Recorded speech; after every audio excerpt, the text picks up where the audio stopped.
On n'a jamais autant souffert avec Kader, que tu connais, Ouais. pour écrire ce Oui. spectacle-là.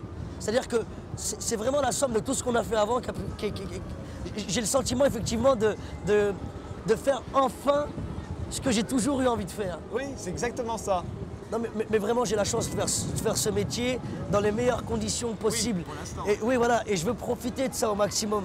Et pour pouvoir profiter de ça, il faut que je puisse m'amuser tout le temps dans Ouais. tout ce que je fais. Et j'ai pas envie d'accepter des scénarios parce qu'il faut tourner, parce qu'il faut être dans le coup, il faut être encore là, il faut faire partie d'une certaine mouvance. C'est pas ça qui m'intéresse, c'est de faire ce métier pour les bonnes raisons. Et faire ce métier pour les bonnes raisons, c'est de participer à des scénarios qui me touchent. Et je dois t'avouer que pas grand-chose m'a touché. Non, même pas les montants du chèque. Non, mais c'est vrai non, mais c'est vrai qu'on propose que des chèques en ce moment.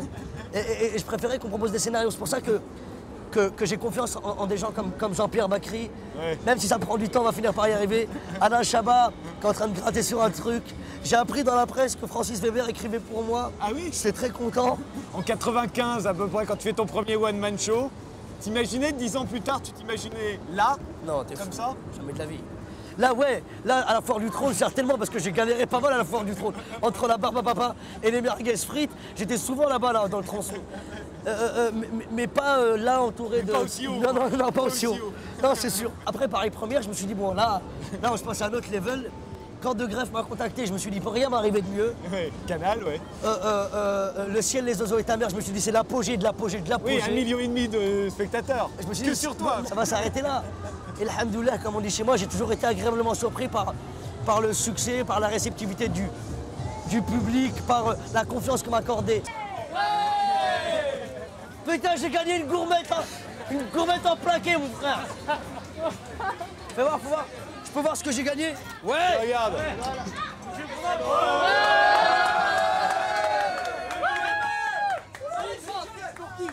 C'est pour elle. C'est pour elle, elle donnera ça à maman. Merci, c'est avec plaisir. C'est la première fois de ma vie que je gagne quoi que ce soit à la fête foraine. C'est vrai. Sur la tête de ma mère. Je tiens à le dire. C'est un moment mémorable pour moi. C'est la première fois de ma vie, je peux vous dire. Voilà, on donne corrige finalement, madame. Voilà. Ah oui, c'est super compliqué leur truc. Ah oui. De la consto que les autres. Tu sais, quand tu es parqué dans des zones d'éducation prioritaire, Ouais. tu sais, que tu évolues dans des zones d'urbanisation prioritaire, qu'on t'appelle le zonard, que tu es exclu tout le temps, que tu es de l'autre côté du périph'. Donc tu es exclu tout le temps. Et les exclus, c'est des frustrés. Et on essaye au maximum de s'imposer partout ailleurs. On sait qu'avec un bac +2, si tu t'appelles Abderrahim Makloufi, face à un mec qui s'appelle Julien Michel, tu Ouais. l'as pas, c'est sûr. C'est le seul truc. C'est le seul truc qui nous est accessible. Moi, j'ai toujours trouvé touchante l'histoire de tes Reebok. Tu sais, la paire de Reebok Ouais. que ta mère avait eue du Secours Populaire. Il y avait une dame qui s'appelait Madame Chap. Elle m'a ramené un jour une paire de Reebok. Et j'étais moi l'homme le plus... Enfin, j'étais vraiment super heureux parce que c'était une paire de Reebok. Bah oui. Elle a été portée 100 fois, mais c'était une paire de Reebok. Et j'étais amoureux de Virginie Ledu. Et je me suis dit, avec ma paire de Reebok, c'est sûr, c'est dans la poche. J'ai attendu dans la cour de récréation que tout le monde soit là. T'étais Ouais. quoi? C'était quelle C'était classe? le 5e. Ouais. J'ai attendu que tout le monde soit là et je commençais à faire le malin, tu sais, en faisant, tu sais, en exposant ma paire de Reebok à qui voulait la voir. Et elle m'a dit, excuse-moi, mais elle me rappelle quelque chose, cette chaussure. Et elle regarde, et elle me dit, mais ma mère a jeté les mêmes la semaine dernière. Il n'y a pas marqué Virginie Ledu sur ta semelle. Et j'ai regardé, et je lui dis, mais Ledu, ça s'écrit comment? Tu vois, j'étais... C'était vraiment les siennes? Ah, c'était les siennes, c'était les chaussures de Virginie. Et c'était la plus grosse humiliation de ma vie. Parce C'est que sûr. Virginie Ledu, tous mes copains, tous mes sauces, la honte. Enfin, pour elle, je les avais trouvés dans une poubelle, c'était le comble de l'humiliation. Tu l'as revue, Virginie Ledu? Ouais, dans une boîte de nuit à Paris il n'y a pas très longtemps. T'es toujours amoureux d'elle? Non, Et elle te regarde différemment? ouais, Ouais. ça m'a foutu les boules parce que j'avais offert une écharpe Burberry. Je m'étais saigné pour lui acheter cette écharpe. J'avais travaillé au marché de Trappes pendant des mois, enfin 4 fois de suite en tout cas pour lui acheter cette Burberry. Qui n'était pas une contrefaçon, qui était une vraie écharpe Burberry. Et quand je l'ai revue, je lui ai dit, tu te souviens de ce que je t'ai offert? Elle s'en rappelait même pas. Ça m'a pris 6 mois. Tu vois, toujours, le luxe, c'est devenu l'opium du peuple maintenant. Le luxe. Ouais, bah oui. Parce que, Mais tu vois, Burberry, Reebok... Mais ça te donne une contenance, t'as l'impression d'exister. Quand tu vois Michael Jordan se la raconter en Nike, tu te dis mais je veux lui ressembler, tu sais bien, tu connais la mécanique. Oui, mais les publicitaires aussi, c'est comme ça qu'ils vous ont. Oui, mais Enfin, je dis vous, mais ouais. nous, on est pareil. Et moi, je suis... toute ma vie, j'ai voulu rouler en Ferrari. Aujourd'hui, je roule en Ferrari. Aujourd'hui que c'est possible, je vais pas commencer à me cacher. Ah non. Je suis une victime de la société de consommation. Ouais. Je suis un faible. J'aime les belles choses, les choses qui m'ont jamais été accessibles. Aujourd'hui, c'est accessible. J'en profite, mais je peux pas en profiter seul tout. C'est-à-dire que s'il n'y a pas mes amis, ma famille autour de moi, être tout seul dans un jet privé, il n'y a rien de plus pourri. Ouais. Aujourd'hui, effectivement, on a l'impression d'exister quand on a les Berluti aux pieds ou quand on a le dernier jean diesel. Parce que Beckham l'a porté avant et qu'on voudrait tous ressembler à Beckham. Qu'est-ce que tu veux que je te dise? On est des faibles. Merde.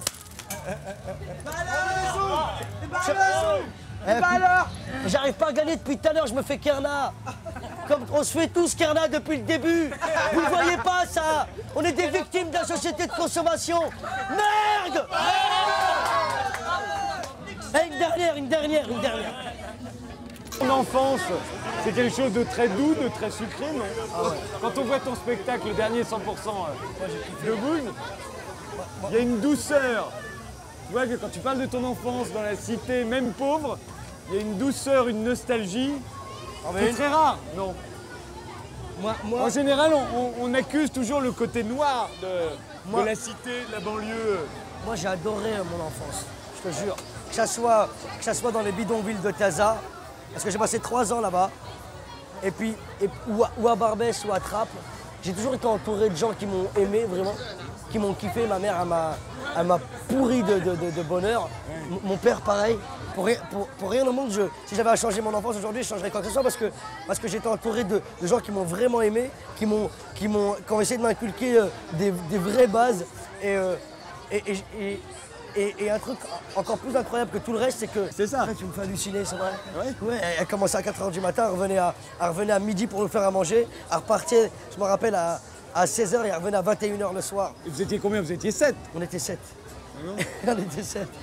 Et j'hallucinais parce que je me souviens d'un épisode où elle nous a fait croire pendant 6 mois, je te jure, qu'elle n'avait pas le temps de nous faire à manger. Mais vraiment, je ne peux pas te faire Cosette, mais je me souviens qu'elle nous a expliqué qu'elle n'avait pas le temps parce qu'elle avait plein de boulot.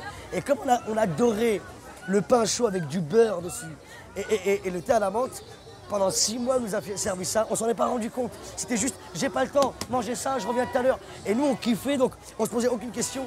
Et il y a 15 jours, elle m'a appris que c'est parce que c'était la galère. Ouais. Tu vois ce que je veux dire? C'est que ça, ma Rome. Que être au service de ses gosses, pour ses gosses, avec ses gosses. Et donc, j'ai pas vu les trucs relous.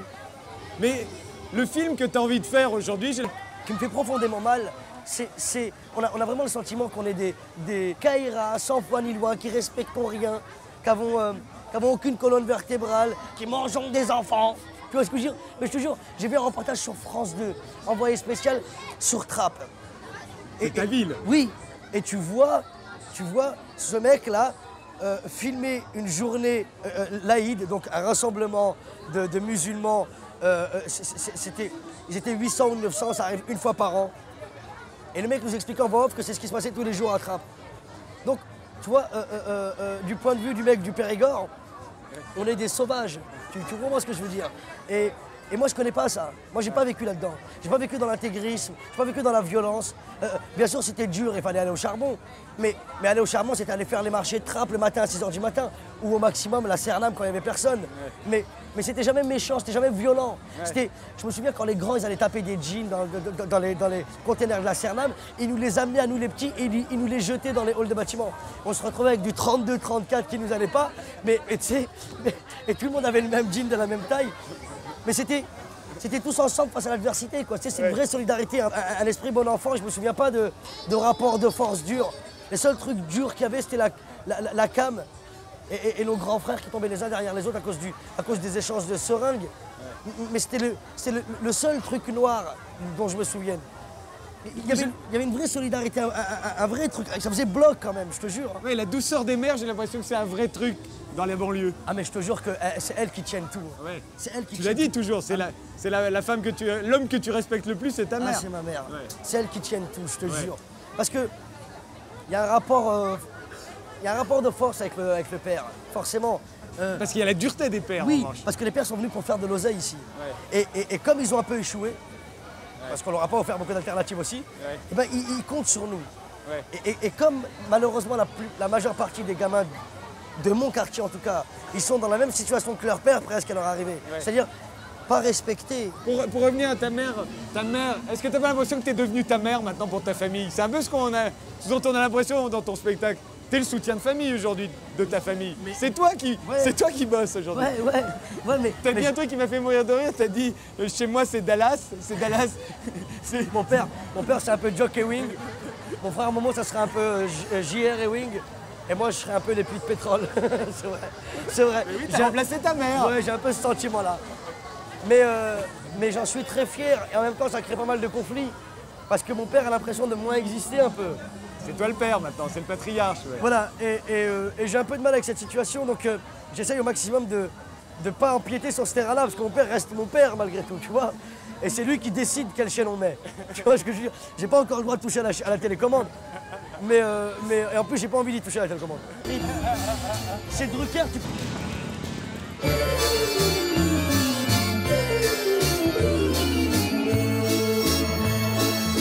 Regarde, c'est le monde dans lequel t'es né. Regarde, t'es né en 75. Ouais. Ils étaient tous là. Ah, oui. Giscard, Margaret Nixon. Thatcher. Là-bas, non, c'est pas mais non, c'est pas Margaret, c'est comment il s'appelle? Non mais là, Mais c'est non, c'est là-bas, là.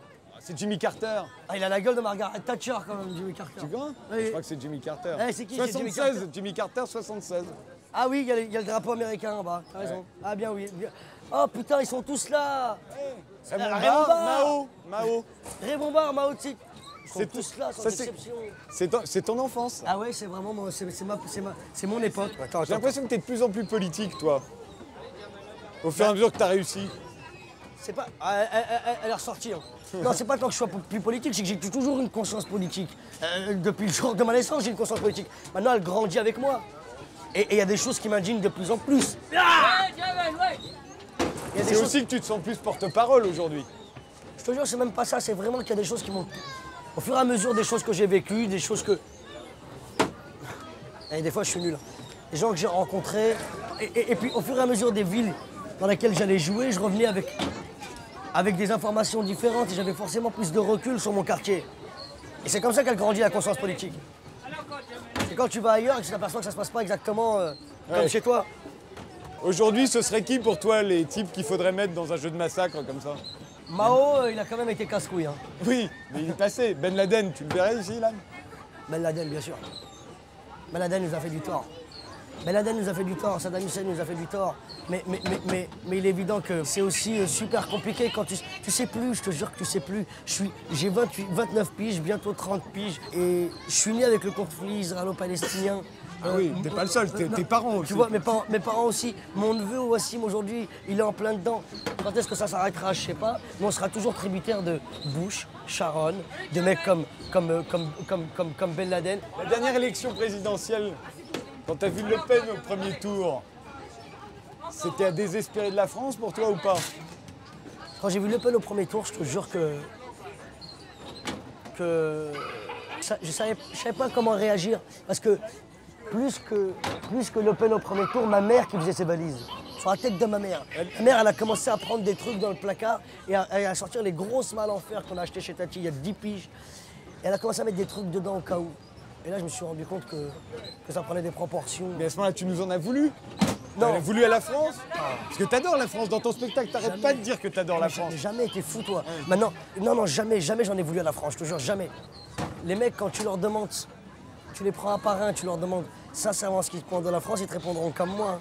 C'est notre pays, pose-leur les bonnes questions, ils te répondront franchement. Moi, j'ai jamais rencontré quelqu'un autour de moi qui était anti-Céfran, qui n'aimait pas sa condition ici et qui trouvait qu'on le traitait comme un chien.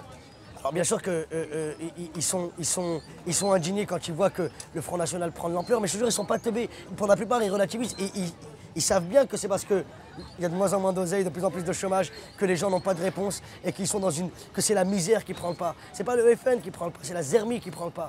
Moi, c'est comme ça que je l'ai lu. Et bon nombre de gosses de quartier l'ont lu comme ça, c'est sûr. Moi, effectivement, au deuxième tour, je me suis dit, le taf commence. Vraiment, là, j'ai pris conscience qu'on ne pouvait pas rester les bras croisés, c'était impossible.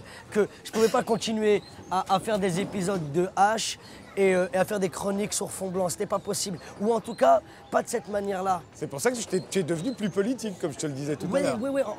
En tout cas, j'ai commencé à parler de choses qui m'indignaient, qui me révoltaient. La cité Félix Pia, ça me révolte. Les ZEP, ça me révolte. La condition des meufs dans mon quartier, ça me révolte.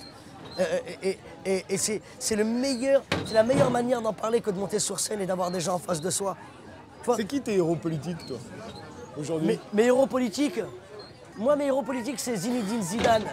Oui. Non, mais je te jure, non, vraiment, c'est Mohamed Ali. C'est plus... Parce que... T'es plus politique, Mohamed Ali. Il a quand même fait de la tôle pour pas aller faire la guerre du Vietnam. Momo me présente for my people. Non, Mohamed Ali, pour moi, c'est ma colonne vertébrale, je te jure. J'aurais adoré être lui. J'aurais adoré faire le pas en arrière pour dire non, je vais pas taper des Viet Cong qui m'ont rien fait. J'aurais adoré faire ce choix-là. Et que tout le monde le sache. Et quand il a été à Kinshasa et de voir tout le peuple derrière lui, tu sentais l'espoir qu'il mettait en lui. C'était le premier Renoir à faire trembler le monde. Et il a dit, j'ai choqué le monde. Ça a été... Pour toi, les héros politiques, c'est les responsables associatifs, c'est les assistantes sociales. Voilà, exactement. Pour moi, je te jure, c'est Nora qui allait faire du porte-à-porte pour lire le courrier des gens qui ne savent pas lire le français. C'est Papy de Gaulle. Oui, mais ça, c'est du social, c'est pas de la politique. Mais je te jure que la politique, c'est un moment, c'est comment on vit les uns avec les autres. Oui, tout à fait. C'est pas seulement de... Eh ben, malheureusement, excuse-moi, c'est pas être poujadiste que de dire ça. Mais j'ai trouvé chez aucun homme politique français, en tout cas, il n'y en a aucun qui m'a fait vibrer. Aucun. Il n'y en a aucun qui a été jusqu'au bout de ses engagements et qui m'a permis de me dire putain, il se passe des trucs. Les vrais hommes politiques que je respecte, c'est les pharmaciennes qui donnent des médicaments gratuits dans les cités. C'est ces gens qui font en sorte qu'on puisse vivre les uns les autres et qu'il n'y ait pas trop d'exclusion, qu'il n'y ait pas trop de frustrés. Que chacun y retrouve son compte finalement. Et cette Nora, je te jure, en allant lire le courrier à des familles qui ne savaient pas lire le français, elle faisait de la politique, putain. J'ai jamais eu de moment précis où je me suis dit ça y est, c'est réglé. Jamais. Encore aujourd'hui, t'as peur de cesser d'être drôle? Je te jure, ouais, vraiment, c'est pas de la fausse modestie, c'est un vrai truc de... À chaque fois que tu montes sur scène, t'es en panique, t'as peur que ça fonctionne pas alors que tu l'as essayé la veille et que ça a marché. C'est l'état dans lequel t'es en fait, qui fera en sorte que tu sois drôle ou non. Et si je suis triste, je serai un peu moins drôle, même si le texte est bon. Et j'ai souvent été triste en plus. Pendant mon premier spectacle, mon père était un peu malade et j'étais pas très bien. Et je me souviens de rentrer sur la scène du Bataclan avec le cœur lourd et malgré tout, il fallait faire rire les gens. Et c'était pas gagné d'avance, hein, je te jure. Encore une fois, Zizou, putain, oui. C'est une référence. Je lui ai demandé la semaine dernière, est-ce que tu crois pas que t'es arrivé à l'apogée? Est-ce que tu as conscience que tu es le meilleur joueur du monde? Et il me dit arrête tes conneries, putain. Il veut même pas l'entendre parler. Tu vois, c'est même pas une question qui se pose. Je me suis jamais posé cette question, est-ce que je suis drôle? Je te jure que tu fais les trucs, ça fonctionne, les gens réagissent. Tu kiffes le moment présent et après, c'est un autre combat. Oui, mais quand tu étais dans les cages d'escalier, tu as passé tout, comme la plupart des mômes, tu as passé ton temps dans les cages d'escalier. Aujourd'hui, ce serait 30 800 € d'amende. Ouais, putain. Mais c'est là que moi j'ai l'impression que tu as rodé ton humour. C'est là que tu as rodé tes futurs spectacles. Dans les halls de bâtiments? Oui. Bien évidemment. Dans les halls de bâtiments, mais en faisant marrer tes copains. Mais bien sûr, dans les halls de bâtiments, dans les cours d'impro aussi, pas mal. J'ai pas mal à flipper. Oui, c'est vrai que tu y allais tôt, t'avais quel âge? J'ai 15 ans. C'est quoi, c'est un éducateur qui t'avait amené là? Alain Degois, qui m'avait fait faire mon premier match d'impro. Et après, l'histoire a duré 8 ans. On a fait les championnats de France, championnats d'Europe, championnats du monde. Je suis arrivé vice-champion du monde au Québec, j'étais très fier de dire ça. T'as été vice-champion du monde d'improvisation? Avec la LIDI, la Ligue d'improvisation de discipline. Et ça, c'était un vrai souvenir, un vrai kiff, parce qu'il y avait des Suisses, des Belges. C'était une compétition où j'avais l'impression d'exister. J'étais le capitaine de l'équipe, j'avais reçu la 2e étoile, donc le 2e meilleur joueur du championnat. J'avais l'impression d'avoir une place, d'être important, quoi. Et est-ce que tu la faisais rire, ta mère? Est-ce que tu l'as fait rire encore? Ma mère, c'est elle. C'est elle. Après le ménage, c'est elle qui faisait le show. Ah oui? Elle me racontait son patron, elle me racontait je te jure, c'est elle qui faisait les choses. Encore, elle est super marrante. Elle est super marrante, mais tu le verras jamais. Ah oui. Ouais, ça se passe dans sa chambre, entre elle et nous. Tu vois ce que je veux dire? Et ton père, en revanche, tu le fais pas toujours rire, ton père. Non, mon père, non, c'était beaucoup plus dur. Ouais. Mon père, il travaillait de nuit, il était chef de groupe à la RATP.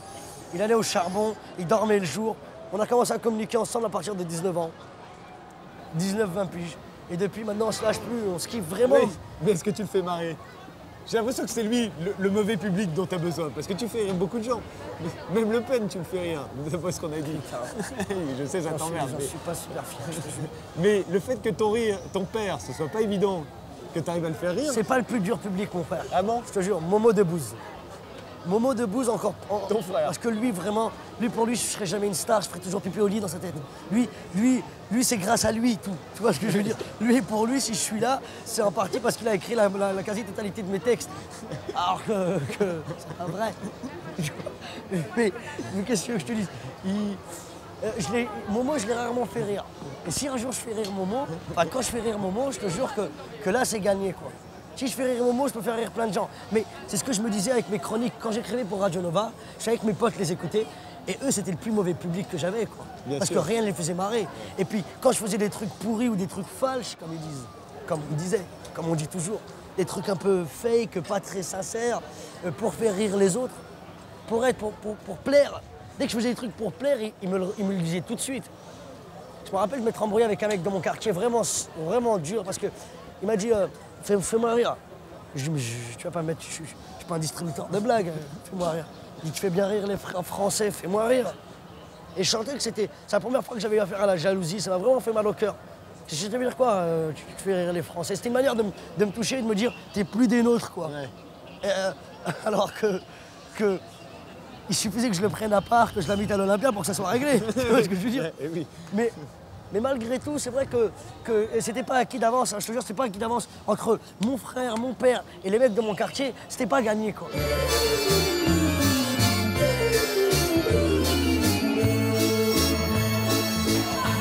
Tu vas rester collé. C'est pour ça, moi, j'appelle ça coller au mur comme des mouches. Il faut avoir l'estomac bien accroché, non? Non, là, il n'y a pas du tout, c'est juste paf. C'est un peu le même principe que la barbe à papa.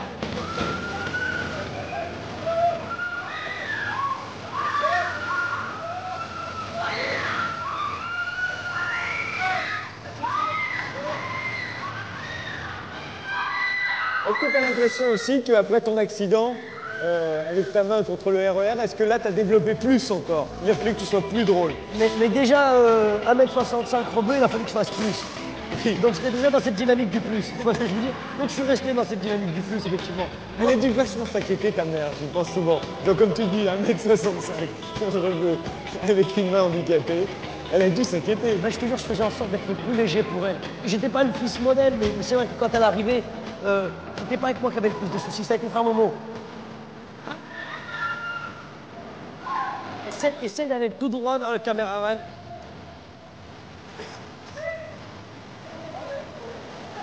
Ouais, ça va. Il arrive? Ouais. Pas mal, c'était fait, mais un peu bagage. Plaquant.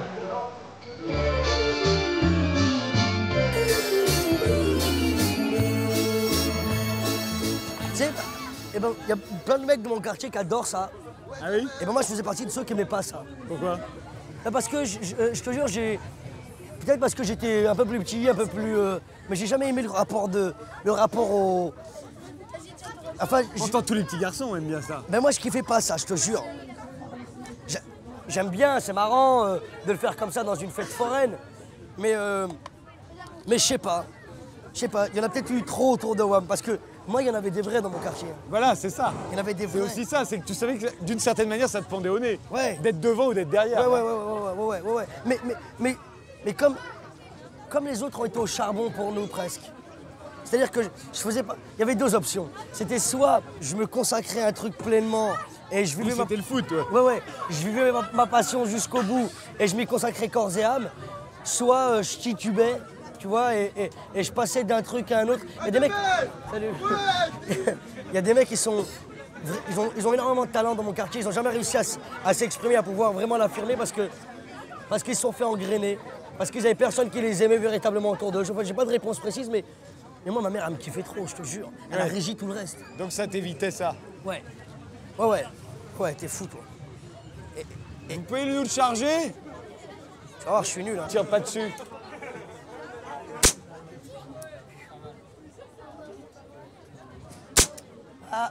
Oui. C'est quoi? Malgré tout, j'essayais de temps en temps. Tu tires bien quand même, hein, pour un mec qui aime pas ça. Tu tires vachement bien même. Non, mais non. Si, tu tires vachement bien. Tu t'es entraîné, il s'est entraîné. Non, il s'est entraîné.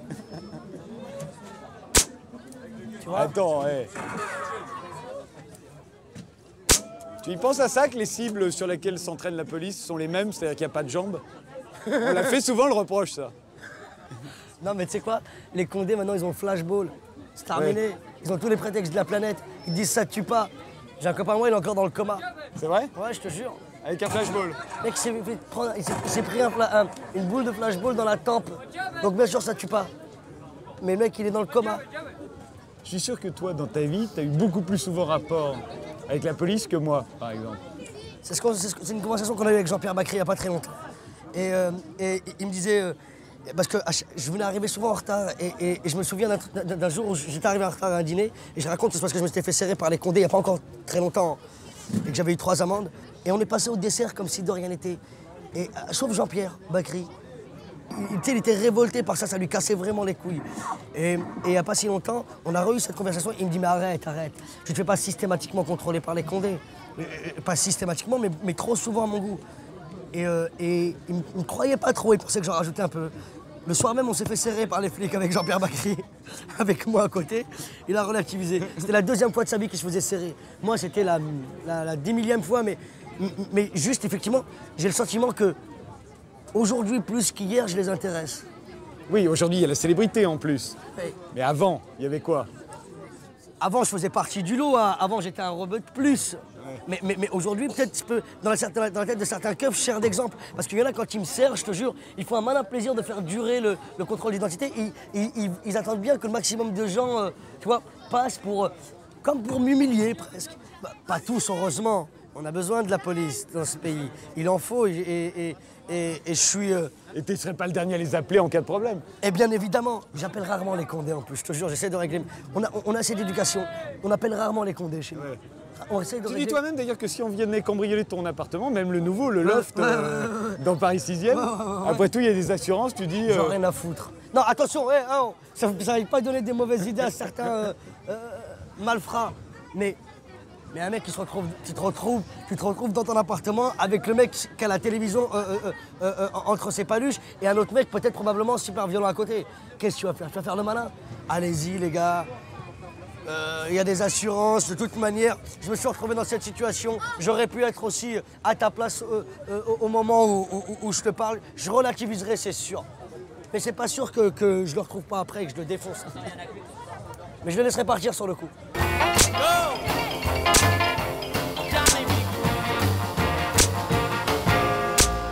Tu comprends à un moment le mec qui quand même à un moment se dit pour s'en sortir qu'il peut passer par le flingue?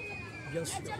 Non mais je te jure que encore une fois, c'est ce que je raconte dans mon spectacle, les mecs on peut leur reprocher tout ce qu'on veut, mais il faut pas oublier un truc, c'est qu'ils sont en galère les mecs de cité. Oui mais ça n'excuse pas tout, tu le sais bien. Ça n'excuse pas tout, mais je te jure qu'on crée des frustrés.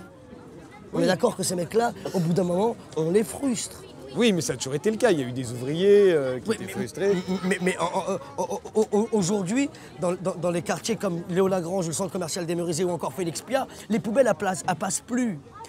Encore à Trappes, c'est pas pareil. Mais à Félix Piat, où il y a des cités, on dirait Bogota, je te jure. Mais on dit aussi qu'elles passent plus, justement parce qu'il y a des mecs qui jouent trop avec des flingues et qu'ils veulent pas se faire tirer dessus quand ils y vont. Attends, je suis désolé, sur la tête de ma mère, que je connais aucun mec de quartier. Aucun mec, je te jure, j'insiste, s'il est respecté, il se comportera normalement, c'est sûr. Si on les traite normalement, ils se comporteront normalement. Si on les traite, si on fait pas attention à eux, les mecs, ils se sentent exclus et ils réagissent comme ils ont envie de réagir parce que personne ne s'intéresse à eux. Aujourd'hui, dans les quartiers, en plus de la misère sociale, on leur rajoute cette étiquette d'extrémiste qui prend de plus en plus de place. Un mec qui est entendu nulle part, qui a personne pour l'écouter, qui va d'échec en échec. Il tombe sur n'importe quel imam qui lui dit « T'es mon fils, je te respecte, je te kiffe, viens dans ma mosquée, il fait chaud, et nous on va t'écouter », il y va. Ouais. Il y va, et après, ce mec-là, il aura juste eu l'intelligence de l'écouter et de faire ce qu'il veut de lui après. On sait très bien dans quel problème on est aujourd'hui. Mais tu peux pas reprocher à ces mecs-là c'est la seule manière de pouvoir s'exprimer à un moment donné, je te jure. Oui, surtout si tu manques d'éducation. Non, mais oui. Il y a une facilité quand même là. Tu sais, quand les darons, quand les pères de famille, ils ont trimé toute leur vie, que les mères, elles savent ni lire ni écrire, qu'elles sont livrées pratiquement à elles-mêmes parce que le seul objectif qu'elles sont fixées, ces femmes, c'est que leurs enfants grandissent. Après, tout le reste, c'est accessoire presque. Non, mais je te jure, moi, je me souviens que ma mère, c'est parce que je la voyais trimer pour nous que j'ai pas eu envie de lui apporter quoi que ce soit comme souci. Après, c'est un travail que tu fais sur toi-même. C'est pas elle qui me l'a inculqué. Parce que je l'ai vu galérer que je me suis dit, je peux pas en plus la mettre en galère. Ouais. Chacun est fait comme il est. Moi, je sais que j'avais pas envie de ça. Tu l'as eu. Tu vas voir le résultat. Tu vas voir le résultat, je vais vérifier un truc. C'est pas mauvais. Hein. Et tu vas me faire croire que t'aimais pas ça. Attends. Un dans chaque. Je te jure, sur la tête de ma mère, c'est la première fois que je tire. Sur la tête de ma mère, c'est la première fois que je tire à la fête foraine. Il veut nous faire croire qu'il aimait pas ça. Là-dedans, il arrête pas de me dire profite. Mais profite, comment profite? Oui, je profite, je vis. Mais tu vois, c'est pas comme si je devais profiter de l'instant parce que ça s'arrêterait un jour. Soit de kiffer, soit de travailler. Mais dans les deux cas, il y a un truc qui s'arrêtera. Et ça me fait peur. Je vois des mecs, je ne les citerai pas, mais je te jure, je vois des mecs, ils vont au charbon, ils montent sur scène comme si ils pointaient. Quoi. Pas mal, hein? Pas mal. C'est génial. C'est génial. C'est génial.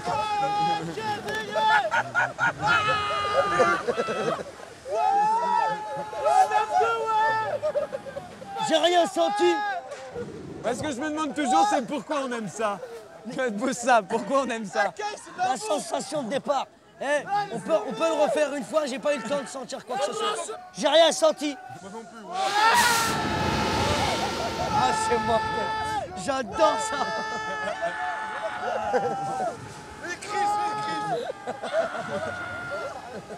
J'ai eu peur que ma meuf me plaque au moment où j'en avais le plus besoin. Ah oui. T'as toujours peur quand tu fais nos métiers, je pense. Il y en a qu'en rap où vous discutez de prod. Alors tu m'as pas dit de quoi on a vraiment peur dans ce métier. C'est bon celui-là. Celui-là est impressionnant. On n'a pas peur. On n'a pas peur que ça s'arrête. C'est pas ça dont tu flippes le plus quand t'es dans la mouvance, quand t'es dans le. Comme moi aujourd'hui, tu tournes ton spectacle. Ce qui te fait le plus flipper, c'est de te retrouver seul. Je te jure, parce que le moment que j'appréhende le plus, c'est dans la chambre d'hôtel. Le Mercure à Douai, par exemple, il est terrible. Oui, c'est d'être seul à ce moment-là. C'est d'être seul à ce moment-là, je te jure, de ne pas avoir d'attache. Bon nombre d'artistes partent en couille parce qu'ils se retrouvent seuls tout finalement. J'ai peur de Dieu. Quand je dis que j'ai peur de Dieu, aujourd'hui, ça m'a permis malgré tout de ne pas me retrouver sur une table au bain-douche avec plein de prostituées et de la coque par terre et de trouver ça normal. Parce qu'il y a des mecs qui trouvent ça normal. Oui. C'est un vrai kiff en forêt parce que tu veux vraiment que ce soit moi qui me prenne la vitre. Bah évidemment. Non. C'est simple. Comme elles sont pas lavées tes vitres, c'est vraiment un jeu de piste ton truc. Tu vois? Est-ce que. Ah, tu vois là, ça se complique là. Là, ça devient. Là, non. Là, non. Moi, j'ai l'impression que tu as fait de la télé, de la radio, etc. uniquement pour pouvoir remplir ta salle un jour. Putain, mais tu sais quoi, je te jure. C'est vrai, c'est ça? Tu me trouves le cul parce que vraiment, t'es sidérant parce qu'effectivement, t'as vu juste. Et peu de gens le savent. Tu t'en fichais complètement? De la télé? De la télé, de la radio? J'étais voir De Greff et je lui dis, je vais faire 2 ans chez vous et après je ferai mon one-man show. Je vais me servir de Canal+.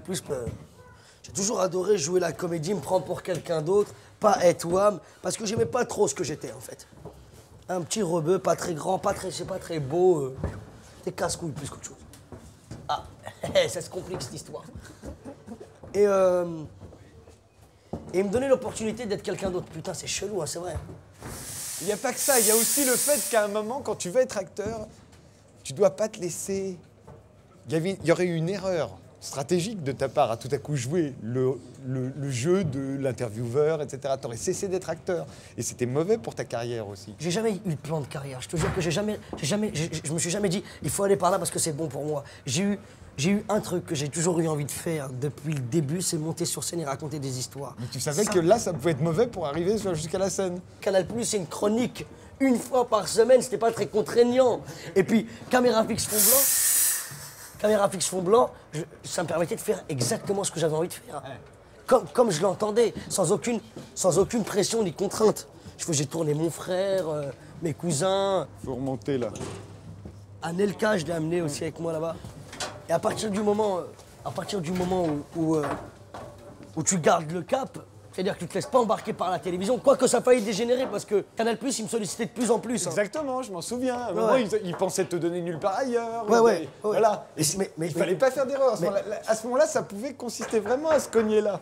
Eh ben, je te jure que en refusant, en acceptant la Ferrari de Durand, parce que c'est vraiment ça le truc. Hein. Il m'a proposé de faire nulle part ailleurs, et j'étais très séduit par ça.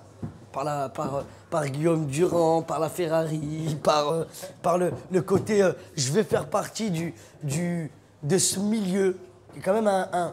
Énorme carton, mais c'est pas un chef-d'œuvre. Non, j'adorerais Mais faire là des donc, films. là c'est pareil, tu te retrouves. J'adorerais faire des films qui restent, dès que je me regarde dans la glace, je dis, je suis un acteur, un vrai, moi. Je me kiffe. Donc j'adorerais effectivement me retrouver dans des films comme Agnol, Manhattan, Scarface. Il y a des films qui m'ont retourné le cerveau. Mais comment on les repère ceux-là? Comment on arrive à les faire? Moi, je crois en les hommes. Je crois en les talents, vraiment. Je pense que si demain Tim Burton il me propose quoi que ce soit, j'ai pas beaucoup de risques. Si demain Bakri me propose pas quoi que ce soit, c'est pas très contraignant, quoi. C'est pas très flippant. Tu sais que c'est des mecs qui ont la belle qualité malgré tout. C'est comme ça que tu choisiras, c'est comme ça que tu feras ton parcours. Non. Je choisirai vraiment en fonction des histoires qui me font le plus vibrer. Et malheureusement, les gens sont là en quête de succès, en quête de reconnaissance. Et de plus en plus, les auteurs font pas ce métier. En tout cas, les scénarios que je lis, moi, sont écrits par des gens qui n'ont pas le souci de marquer, qui n'ont pas le souci de laisser des traces. Ouais. Qui ont plus le souci de remplir leur portefeuille. Ça m'intéresse pas du tout. Alors, bien sûr que c'est pas très gentil pour les gens qui se reconnaîtront, mais c'est vrai que j'aspire à autre chose. J'aspire vraiment à faire des films dont mes frères et mes petits frères et tes petits-enfants seront fiers. Pardon. Ouais.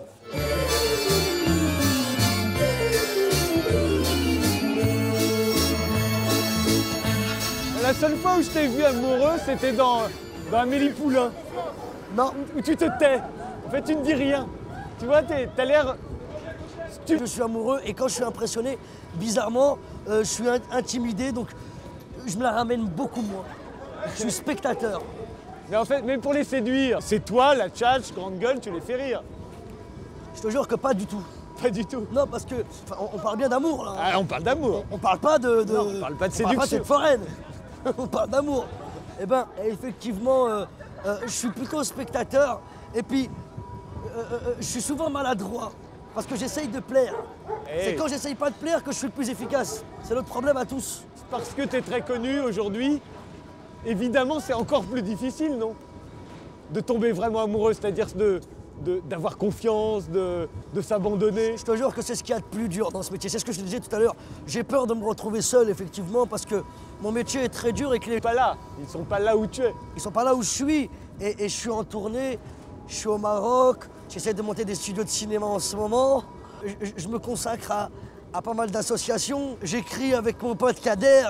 Je fais écrire par des gens qui m'intéressent. J'essaie d'assurer la pérennité de ce métier, pour moi en tout cas. Et c'est au détriment des gens que j'aime. Ouais. Ma mère, je la vois pas beaucoup. Elle me manque en ce moment grave. Mon père, pareil. Mes frères, heureusement, qui travaillent avec moi, sinon je les verrais pas du tout. Et la meilleure manière de pouvoir garder les gens que j'aime, faut leur trouver une fonction précise. Sur la fiche de paye de mon frère, il y a marqué « Frère de Jamel Debbouze ». Là, il a une fonction précise. J'ai réussi à lui en trouver une. Mais en ce qui concerne l'amour, c'est plus compliqué, c'est sûr. Et t'es amoureux en ce moment ou pas? En ce moment, je suis en fin de contrat.